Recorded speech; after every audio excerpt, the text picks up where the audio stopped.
Welcome back to my beautiful channel. Thank you everyone. Thank you amazing empowered parents for tuning in yet another day with Uchechi Akiemi. This is the Empowered Parents TV show, and we are all about parenting. We give you content that will help your parenting life and support you on that journey, because you know what, that child you're raising is a gold mine, and you know, as with gold, there are always impurities. So this channel is going to help you discover the gold and sift out the impurities on your journey.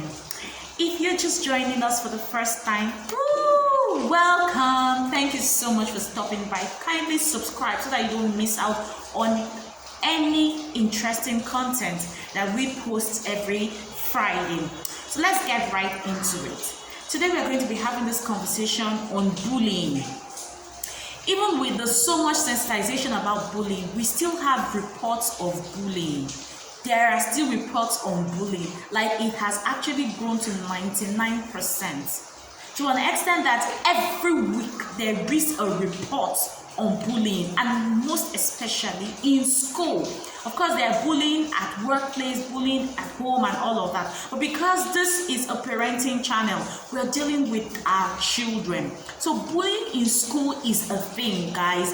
No matter how much you pray and cast, these things are happening as a result of a lot of parents failing on their job and then raising bullies that becomes threats to our children. So as parents, we need to know the strategies that we can help empower our children so that they don't become victims of all of this nuisance in school. Now, first of all, I want to say that bullying is not right in any way, no matter how you want to categorize it. There's no big bullying, there's no small bullying, because it is a human being that is being affected. Emotions are being affected, words. There's physical bullying, there's verbal bullying. So no matter the level, it's not okay.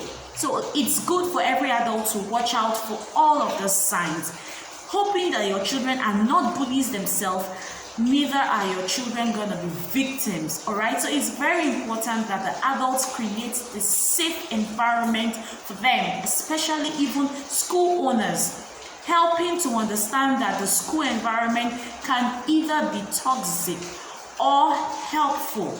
It is our duty as the adults in the environment to ensure that these children feel safe. There is no excuse whatsoever to condone bullying. So let's get into some of the tips that you can teach and empower your children in order for them to stand strong in the sense or in the case of bullying. Now, first of all, number one, you have to help your children learn how to speak up.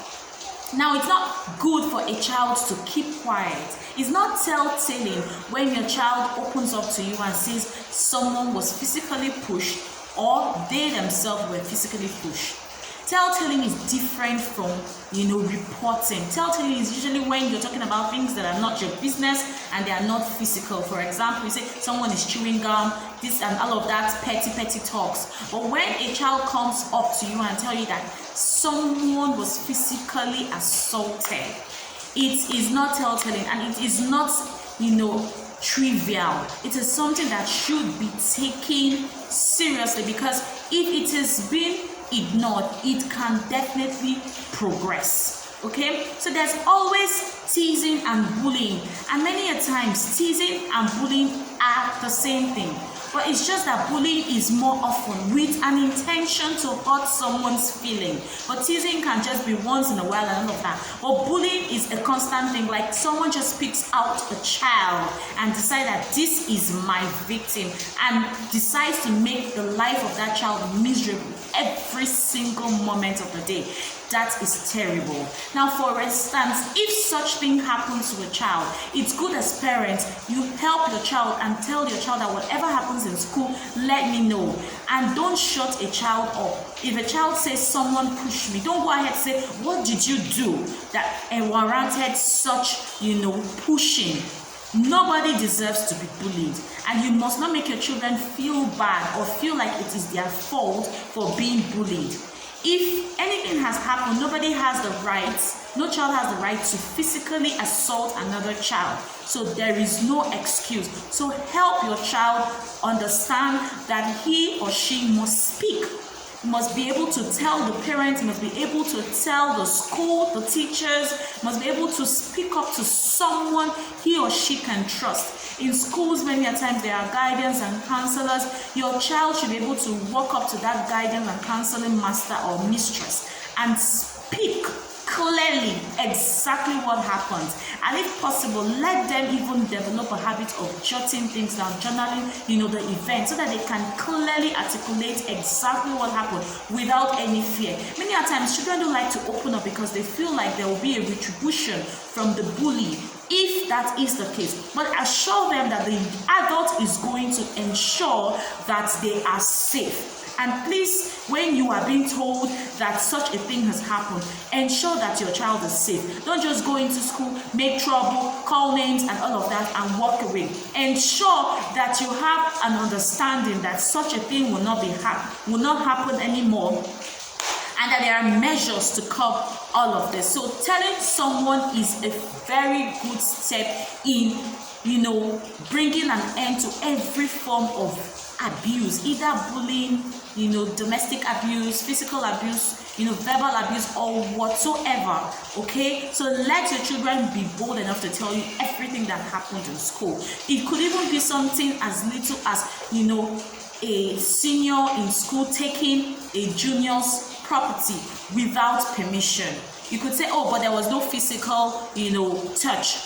But then, if the child feels offended, then the senior child has bullied the younger child, because bullying is basically oppression, making someone feel bad, hurting someone, making sure that you do something to get into that negative, state of mind, and it's very bad. Now, another, tip to equip your child is that help them know that as much as possible they should be able to avoid that bully. Like, for instance, if they know that this is the particular place that this bully stays, they can find a different route while going to school. Should it be a street bully, they can find a different route while going to school. As much as possible, find a way not to be in the same space with that bully. Find a way not to be in that same space with that bully. If it means having a second person walk you to school, having your friends all, with you, help them to know that they can have good friends that will, shield them from such kind of environment. Because many times bullies attack children that are alone and are lonely, that seem not to have friends. But when they are surrounded with good friends, these bullies will definitely not have that courage, because many of them are highly insecure, will not have that courage to walk up to the child and begin to taunt them, because one or two other persons could easily, stand up to him or her. So let them know that they can feel safe in the presence of their friends, and they should never, remain alone. And then help them understand that they can be in a very positive state of mind, even when the bully is beginning to, throw all of his taunts and all of that. They should try to zone out the bully, even in their mind. Like, they can begin to have thoughts in their mind that would distract them from all of those things that the bully is saying, because many a times this bully feeds on their reaction.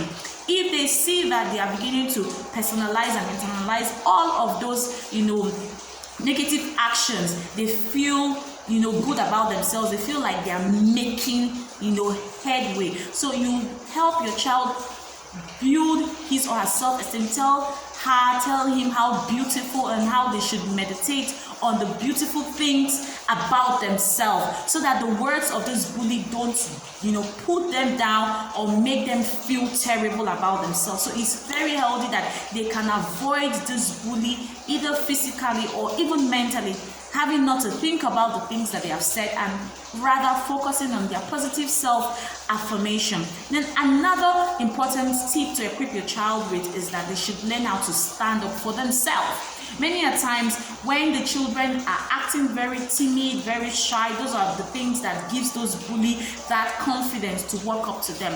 They could begin to practice how to walk with their heads high and, having that physical confidence while working, helping them to understand that all of those things can indirectly send a message across to the bully that they cannot be messed up with.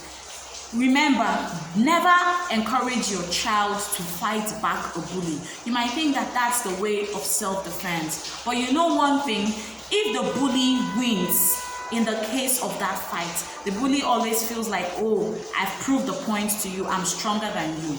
And if the otherwise becomes the case, should it be that your child, wins the fight, your child might just feel that he is stronger than every other person and becomes the bully, knowing fully well that he fought this guy and he, defeated this guy. So there's no other person that he cannot fight. And it can get into his head and he can become a bully himself. So you tell them that they should be able to say no, stop, and leave that particular environment and not just let the bully push them around. They should be able to stand up to that bully and say, no, don't touch me. Don't touch me. Keep your hands to yourself. Many times when they speak up boldly like that, those bullies will definitely get afraid because they were not expecting you to show that level of confidence. They are very insecure, they don't feel good about themselves. So when you stand up to them, they definitely feel threatened. So that can be another strategy. And the last but not the least, this is directed to adults, this is directed to school owners, this is directed to people that have children converging in their space. There has to be an anti-bullying program on board in every school. The policy has to be strong. Every stakeholder in the school has to be aware of the no bullying policy and the consequences that are attached to, rebellion of these rules. The parents, the teachers, the pupils themselves, the vendors, school bus drivers, teaching staff, non-teaching staff, security, whatever you can do to make that information out there. It's your duty as the school director to create such programs and trainings and seminars and even lesson notes, lesson plans that will constantly, keep teaching these children the negative effects of bullying and the consequences that are attached to this bullying. So it really takes a village to raise a child. This is, a few of the many things that you can do to help protect your child from being a bully or from being a victim of bullying. So I want to believe that you've learned something new today and that you're going to take that, responsibility to make sure that your environment is toxic free, that your environment is healthy for the children that you are raising. And you have to also observe to be assured that your own children are not the bullies. Please never think that bullying is synonymous to confidence. No, bullying is negative. Bullying is bad. Many children become bullies because their parents bullied them. So the way you treat your children, the way you talk to your children, the way you show your children, that is exactly the way they are going to handle other people's children because they feel that that's the right way to deal, right? So parents, please manage your emotions. Don't turn your children into punching bags just because you feel like you gave that to them and then you have the right to do whatsoever you can do with them. And then anybody that interferes, you begin to find fault with that person and begin to take, offense. So please, if you don't want to raise bullies, don't treat them as bullies themselves because definitely garbage in, garbage out. Whatever they get to see from you, that's what they become, right? So bullying starts from the home. So we as parents, we have the sole responsibility not to raise bullies, because if we're not raising bullies, then we shouldn't even be having this conversation in the first place. So because we have raised bullies, that is why we're beginning to empower our children not to be victims of this bullying. So if you do your part well, I do my part well, there will be no bully and we won't be having this conversation. So to a better Nigeria, to a better society, to a better world, I remain your host in the Empowered Parents TV show. Until next time, remember that I love you and I'm rooting for you. Kindly subscribe again if you haven't. Like, share your thoughts and let us know what stands out for you. If these tips have worked for you, if you're going to use them, let us know. It really helps us. All of your positive feedback helps us know that we're reaching out and we're making the impact we're sent for. Thank you and God bless you. Bye.